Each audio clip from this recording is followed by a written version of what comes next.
Yeah, so there are boxes on site that are experiences, even though they might come with things. Building customer loyalty off of that is really looking at ourselves as consumers, jumping ideas off of each other. And from a consumer, would you like this? From a marketing perspective, will this work operationally, technically? And just listening. I think this is the key, is like listening to the customer. Welcome to Business Ninjas, brought to you by WriteForMe, where you'll hear from business leaders who are out there growing their business and slaying it every day.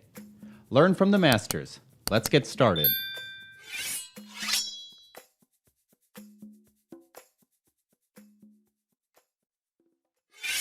Hey everybody, welcome back for another episode of Business Ninjas. I'm here today with Caitlin Couthen. She's the Senior Manager of CRM and Lifestyle Marketing at Cratejoy. Caitlin, welcome to the show.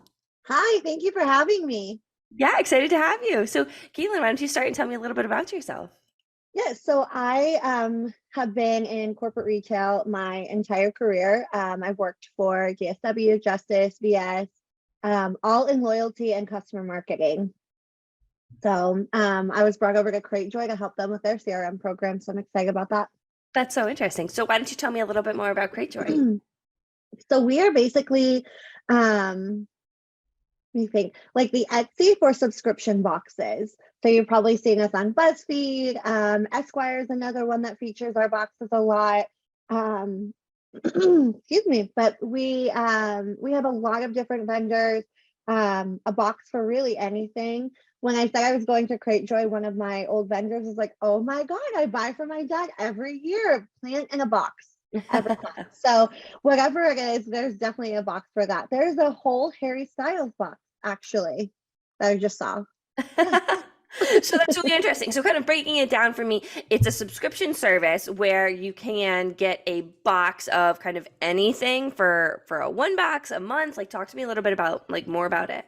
Yeah, so you can purchase either one box or prepay for a longer subscription. So it's really a gifting destination. And so we're the platform that hosts all of these sellers and allows them to bring their subscription to the marketplace. So a lot of them are local to our consumers. They're really small, and we're able to help them reach a much bigger audience and still be compliant with consumer data, with making sure that they're, sending at the right time, things like that. So it's really just elevating that customer experience in the subscription world. Wow, that's so fascinating. So it sounds too like you're able to kind of pull in other companies. So it's not just Cratejoy that's creating these boxes, it's other kind of outside companies that create these boxes for Cratejoy. So what's interesting is that we don't own any of the inventory as a company. And so, like I mentioned, we're sort of like the Etsy, but for subscription boxes. And so there are lots of different business owners, lots of different types of subscription boxes. We really just support those business owners with a way to get the subscriptions to the consumer. Yeah. So it sounds like there's, everything is kind of off on its own, with the individual businesses. So how do you find and recruit new businesses that, that customers may be interested in? So we're sort of the market leader right now in subscription boxes. So most subscription box businesses will know us. The first time I heard of Cratejoy was I freelanced during COVID.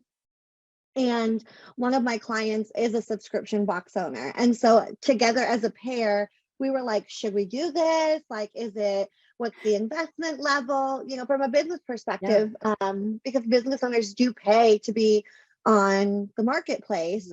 And so it was really nice to see it from that side of it, and just how much Cratejoy as a company can hold the business owners, because one of my favorite metaphors is like a baker is a baker. They're not a business owner. They're not an accountant. They're not a CPA. And so really helping them with that side of the business so they can focus on what it is that they're good at, whether it's, curating a box of self-care. My current favorite box is the K Beauty box that comes every other month, and it's all full-size product, and my dry skin loves it.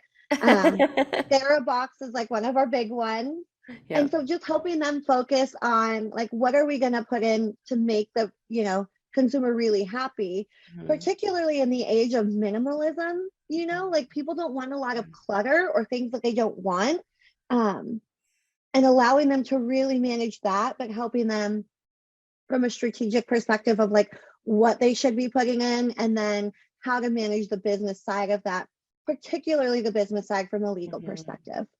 So a lot of the crates that are out there, do you find people buy them more for like personal or gifts? Like talk to me a little bit kind of about the trends that you've seen. Yeah, so one of the most fascinating trends about Cratejoy that I've never seen in retail before, and anyone who's in corporate retail knows that holidays are over at the shipping cutoff. Mother's Day is done at the shipping cutoff from a digital perspective. And then all your emails, SMS, it's driving people into the stores. So we don't have a store.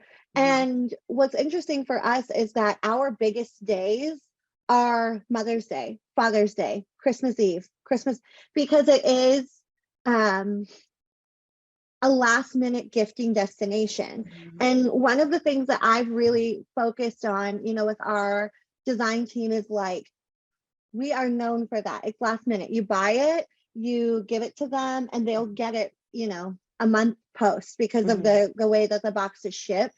But really, it's like everyone wants same day flowers, but no one wants them to look like same day flowers. And so that's really what we've tasked ourselves with, is that we are delivering same day flowers that are way better than same day grocery store flowers. So that's a trend that was really fascinating to me. Was, prior in retail, our biggest days were like December 12th, December 18th for shipping cutoffs. And now it's like actually the holiday. That's fascinating. But that's wild.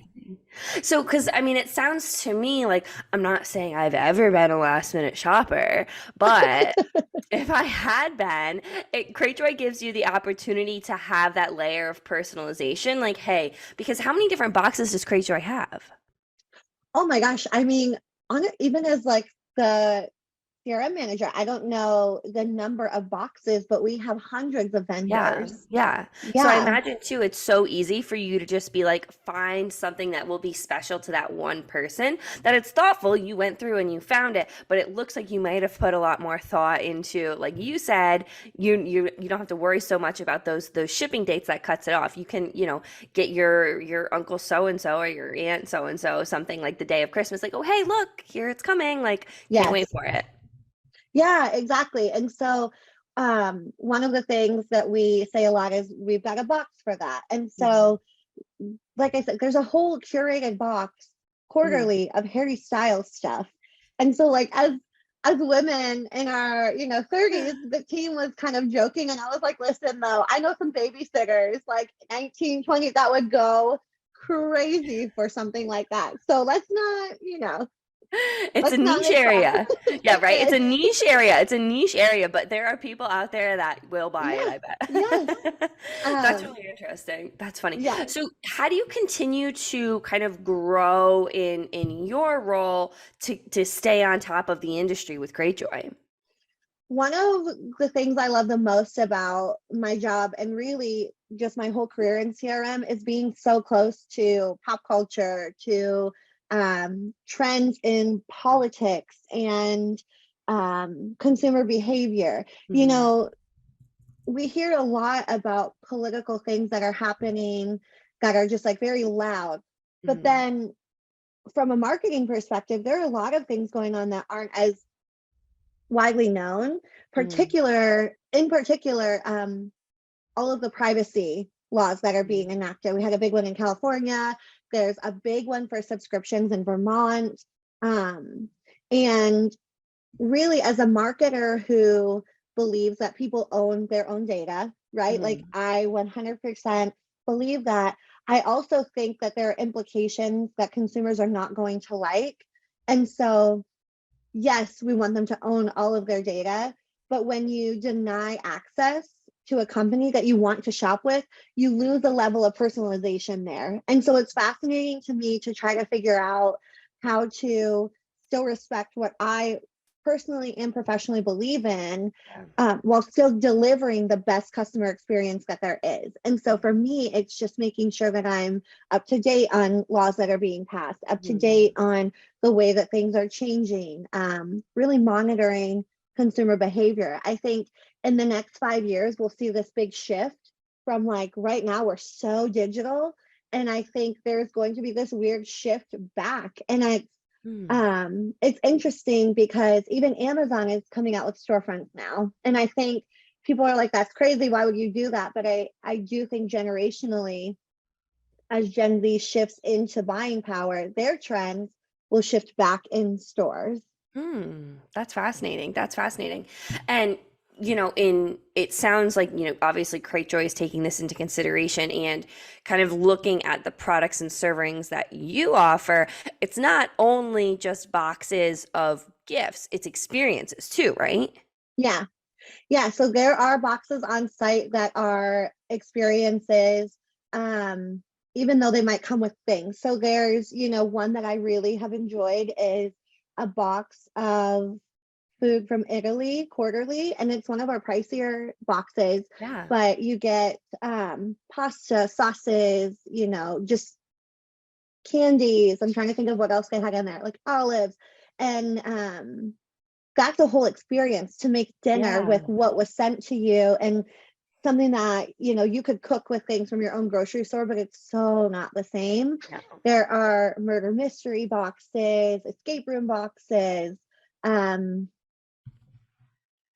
like crafts to do with your children, things like that. So there's a lot of ways to sort of bring that into your home without it being stuff, Yeah.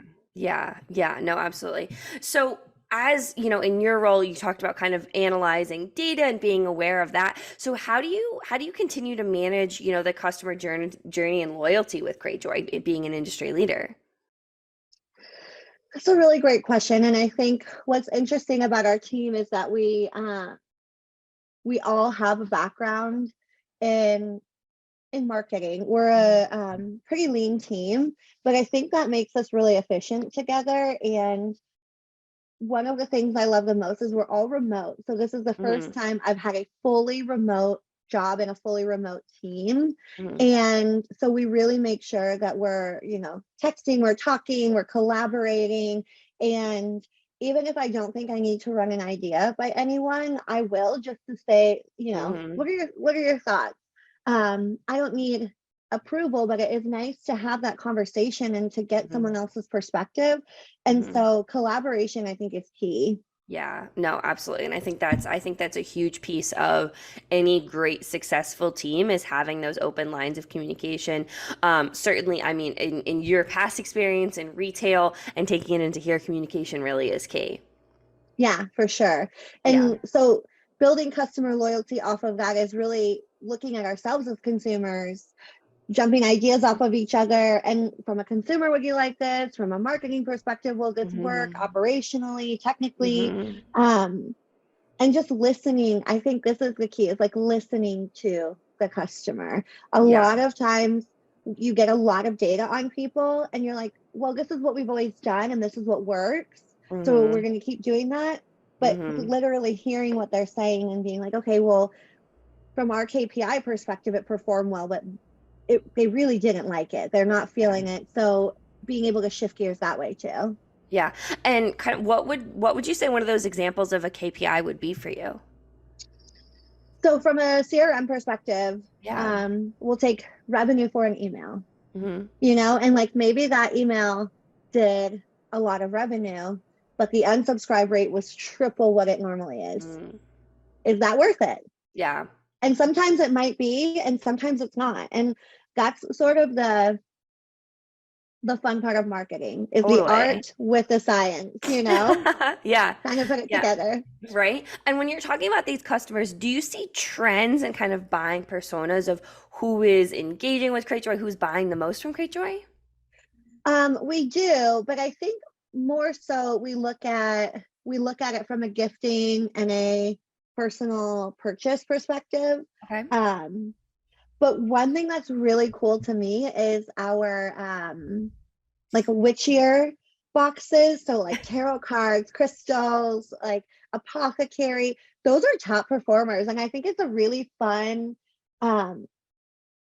just like segment of product that people who aren't identifying as pagan or as witchy or whatever else, what other adjectives or we might use to describe that. They don't identify that way, but they're still pulling tarot cards for themselves. And again, it's a shift. Millennials in particular are just really, I say this as a millennial, like very into horoscope, sun, star, or sun, moon, and rising signs, crystals, my friends I live in a suburb, they're like charging crystals under the full moon with their kids in like this Ohio suburb. You know what I mean? Like it's just like a really cool segment. I love that's that. Fun. Yeah. I love that. Oh, that's fantastic. No, that's great. That's really interesting too. And it's great that Cratejoy is allowing people to kind of test out different things. It feels like you don't necessarily have to commit to a box for an entire year. Like you can pick here and there, right? Yes. So you can do a one-time purchase. You can do a recurring one time. So you can get it a month and then have it auto renew if you want to. Prepay for 3, 6, 12 months. Or just buy it once and sort of try it out and be done. And a lot of our vendors also have one-time purchases. For example, one of those tarot boxes, they have a welcome kit that you can also purchase that will have like the tarot card deck that you would need and a tarot card deck holder, things like that. That's fascinating. That's really, really cool. Well, this has been a great conversation, Caitlin. Kind of as we start to wrap up, are there any misconceptions that you kind of hear either in like in the sales and in the customer journey industry about Cratejoy? Any misconceptions that you hear often? Not so much that I hear often, but I think people hear about us from like a BuzzFeed and they're like, oh, the Sarah Box company. And that's an amazing box, but that is, one of them. And we have cocktail creation boxes and like outdoor utility, lots of different things too. Again, I mean, just hundreds. Yeah, so no, that's fascinating. That's the one thing for me. It's like every time I'm on the site, I see something new and I'm like, oh my gosh, that is so cool. Yeah, right. Sensory friendly boxes and yeah. I love that. Oh, sensory friendly. Oh, I imagine that's so great. Oh, that's awesome. All right. Well, so hey, Caitlin, like I said, if people want to go to learn more about Cratejoy, where would they go to learn more? Cratejoy.com. Love it. Love it. Yeah. Is there anything that you want to leave our listeners with before we head out, Caitlin, either about Cratejoy, about, being in your position with the CRM, at Cratejoy, life in general, anything you want to leave our listeners with? Yeah, I guess the only thing I would say is if you're interested, like there's a box for everything. So go ahead and check it out. Mother's Day is coming up. So that's fantastic. Yeah. Great plug. Awesome. Well, Caitlin, this has been a great conversation. I appreciate you breaking down all things Cratejoy, talking about the customer journey, how you continue to grow that at Cratejoy and just being on Business Ninjas today. Yes. Thank you for having me. Yeah. Great to have you.